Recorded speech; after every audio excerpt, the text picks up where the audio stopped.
अजित पवार की बगावत, शरद पवार का खेल तो नहीं।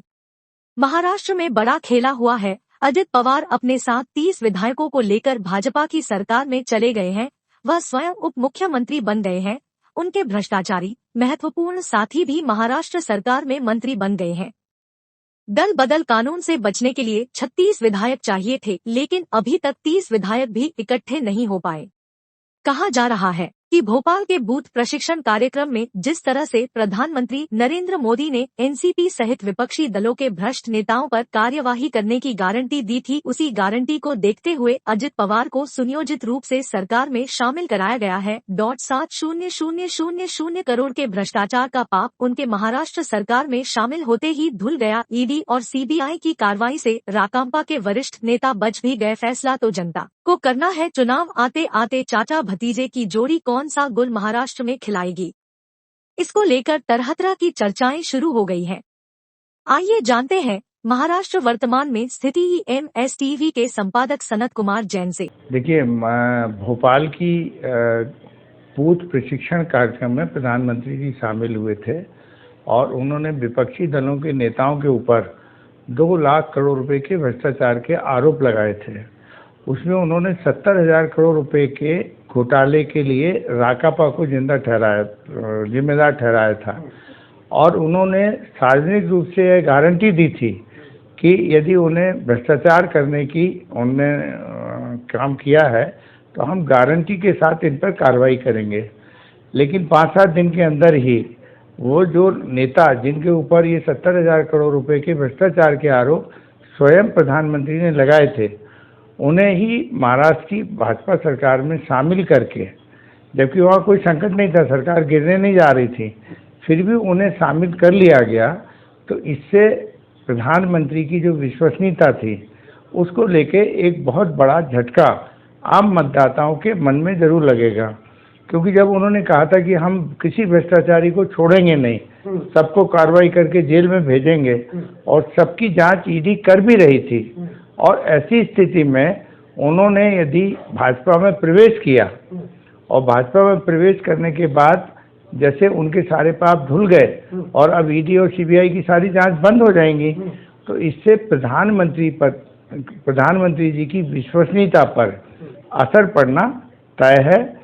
और इसे भी एक राजनीतिक मान लिया गया कि सीबीआई और ईडी आरोपों की जांच करती है और केंद्र सरकार के इशारे पर उन पर कार्रवाई करती है, और जो लोग भाजपा में आ जाते हैं वो पाक साफ हो जाते हैं, और जो लोग भाजपा में नहीं रहते हैं और राजनीतिक रूप से परेशानियां पैदा करते हैं जो विपक्षी दल, उन्हें ऐसे आरोपों में घेर कर और सरकार मतलब उन्हें भय दिखाकर अपने पास लेकर आने के लिए ईडी और सीबीआई का प्रयोग करते हैं। ईडी की जांच चल रही है और भ्रष्टाचार का भी आरोप है, और यदि ये लोग सरकार में शामिल हो जाते हैं तो राज्य की राजनीति पर क्या असर पड़ेगा इसका?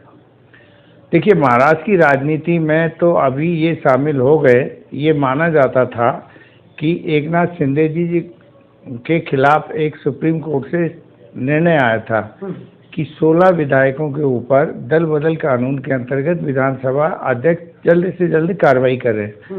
तो यदि वो कार्रवाई होती है तो इनकी विधानसभा पद की समस्या खत्म हो जाएगी, सदस्यता। तो ऐसी स्थिति में एकनाथ शिंदे जी मुख्यमंत्री नहीं रहते। अब उनको कोई ऐसी दल और ऐसे लोगों का सपोर्ट चाहिए था जो एकनाथ शिंदे की पार्टी यदि चली भी जाती है तो वो सरकार को स्थिर रख पाए। तो इसके लिए अजित दादा पवार राकांपा से टूटकर सरकार में शामिल हो गए। तो सरकार को अब महाराष्ट्र की सरकार चलती रहेगी, इसमें कोई दिक्कत नहीं है। लेकिन जिस तरह से उनके ऊपर ईडी की जांच चल रही थी, एक छगन भुजबल जी वो 2 साल जेल में रह के आए थे और भी सभी मामलों की जांच चल रही थी, ऐसे लोगों को यदि सरकार में शामिल करके और उनको आरोप से भाजपा ने मुक्त किया है तो इससे भाजपा और प्रधानमंत्री नरेंद्र मोदी की साख जरूर गिरती है।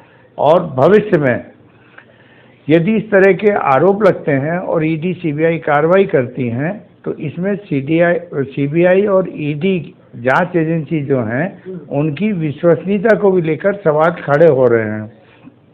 तो आगे चल के इसमें महाराष्ट्र की राजनीति अकेली नहीं, पूरे देश की राजनीति में इसका असर पड़ेगा। मुझे आपको नहीं लगता कि सारे भ्रष्टाचारियों ने आरोप से बचने के लिए, जेल लगाने से बचने के लिए ये इस पार्टी में शामिल हो गए, भाजपा पार्टी में आ गए हैं? एनसीपी के नेता शरद पवार को वहाँ का चाणक्य कहा जाता है महाराष्ट्र की राजनीति का, और उन्होंने कई बार इस तरीके के प्रयोग किए हैं। चाणक्य की कोई चाल तो नहीं है? बिल्कुल चाल भी हो सकती है, क्योंकि जहाँ प्रधानमंत्री जी ने भोपाल में जिस तरीके की घोषणा की थी, उसका एक ही संदेश था कि इनके ऊपर जल्दी ईडी कार्रवाई करेगी और ये लंबे समय के लिए जेलों में जाएंगे। तो उससे बचने के लिए जहाँ उन्हें सत्ता में भागीदारी भी मिल गई, और वो जब भागीदारी मिल गई तो उनके ऊपर जो आरोप लगे थे उससे भी वो बच गए। अब भविष्य में उन्हीं आरोपों पे यदि भारतीय जनता पार्टी उन्हें घेरने की कोशिश करेगी या सरकार घेरने की कोशिश करेगी, तो उन्हें एक बचाव का रास्ता मिल गया। क्योंकि एनसीपी के शरद पवार को वहाँ की राजनीति का, महाराष्ट्र की राजनीति का चाणक्य कहा जा सकता है, तो उन्होंने एक झटके में कहीं अपने ही लोगों को भेज के कि जाके तुम वहाँ सरकार में शामिल हो जाओ, और ये जो गिरफ्तारी का और ये जो भ्रष्टाचार के आरोपों में जेल जाने का भय है, ये खत्म हो जाए। तो एनसीपी की चाणक्य नीति तो नहीं? तो ये भी हो सकती है, और हो सकता है कि लोकसभा चुनाव के समय या आने वाले समय में ये लोग फिर वापस एक हो जाएं। अच्छा। तो शरद दादा पवार और अजित पवार आगे चलकर एक भी हो सकते हैं। और ये जो दिखावटी चल रहा है राजनीति में, इस तरीके का बहुत होता है, तो ये दिखावा भी हो सकता है, और इस दिखावे में यदि ये दिखावा हुआ तो इससे भाजपा को दीर्घकालीन रूप में बड़ा नुकसान महाराष्ट्र की राजनीति। क्यों कठोर नहीं बनाया? देखिए, ये सब अपनी अपनी सुविधा के अनुसार कानूनों का उपयोग करते हैं, और कानून को जब हम सत्ता में रहते हैं तो हमारे लिए वही कानून फेवर करते हैं, और जब हम विपक्ष में रहते हैं तो वो उत्पीड़न का कारण बनते हैं। तो सत्ता पक्ष हमेशा से नियम और कानूनों का अपने हिसाब से उपयोग करता है, और इसलिए इन कानूनों में ऐसे लिपोल छोड़ दिए जाते हैं। अदरवाइज सीधा सीधा एक ही कानून हो कि जो दल बदल करके किसी दूसरी पार्टी में जाना चाहता है, तो वो पहले फिर अपने विधानसभा क्षेत्र या लोकसभा क्षेत्र से चुनाव लड़े और उसके बाद उस पार्टी को ज्वाइन कर ले।